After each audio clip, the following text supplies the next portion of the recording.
nantilah. Jangan ambil gambar lah.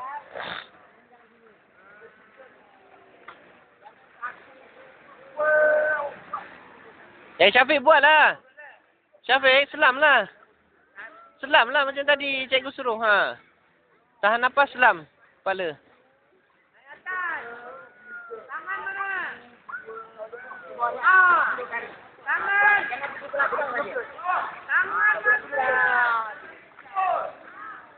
Tak nak pakai flow. Awak turun. Jangan pegang hidung.